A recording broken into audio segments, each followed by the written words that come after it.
Now, the EU Foreign Policy Chief Federica Mogherini has emphasized that the bloc will stand by the nuclear deal with Iran because of its security needs.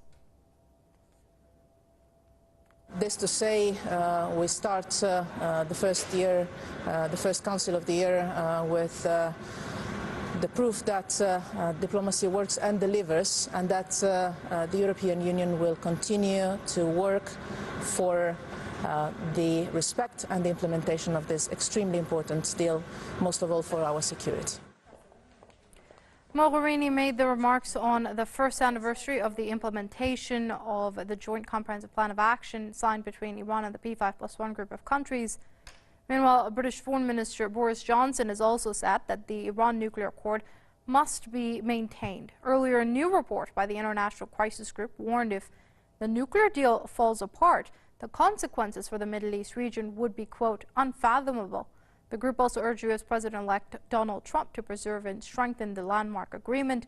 Earlier, Trump's nominee for Secretary of State, Rex Tillerson, said he would recommend a full review of the nuclear deal if he is confirmed by the Senate.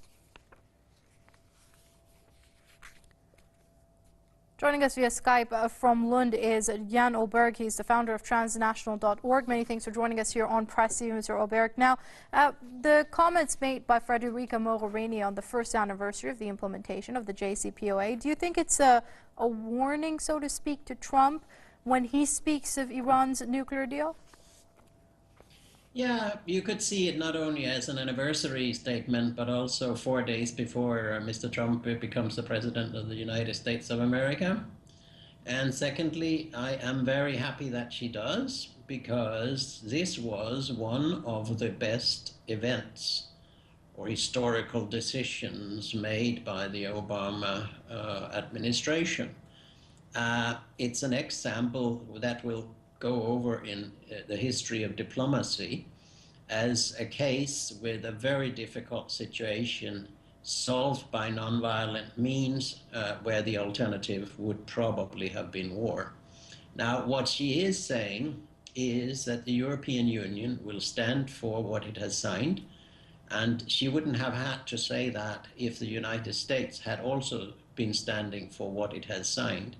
But there are reasons to be very concerned that the Trump administration will do otherwise, review it, call it whatever you want, but will not really implement it, also when it comes to the lifting of the sanctions. And that's a very worrying perspective, because as we all know, this is important for both parties, but it is particularly important for Iran to have the sanctions lifted. And that's part of the deal. And if you break deals, you know, everybody will be right to say that you can't trust them.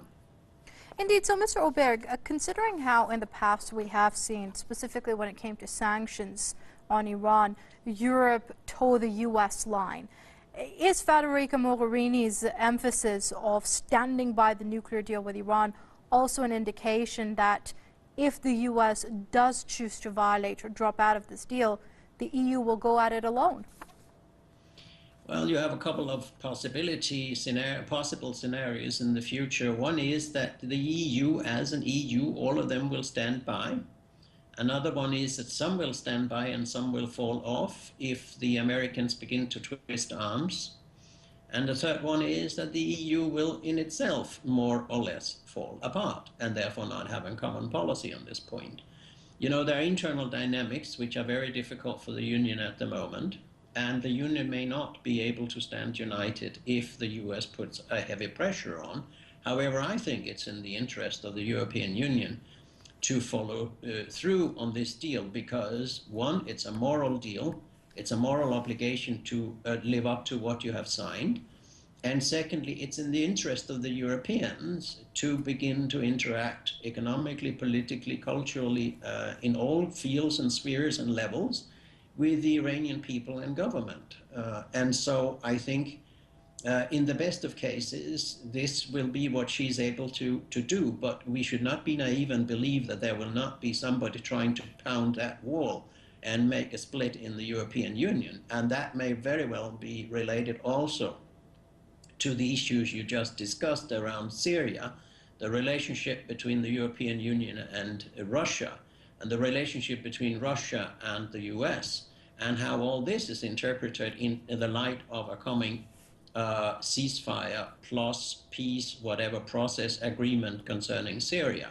We have lots of things where, you know, there could be some horse trading in the future, which very difficult for Madame Mogherini to follow up on what she has said now. But let's at this moment be happy that she said what she said. I think that is the only reasonable statement that she should give. But I am very concerned about where the US will be on this one. And as we all know, if this is torn up, you know, it will have, we will be in uncharted territory. All right, let's wait and see how this pans out. That's the founder of transnational.org, Jan Oberg, joining us via Skype from London. Mr. Oberg, it's always good having you with us here on Press TV.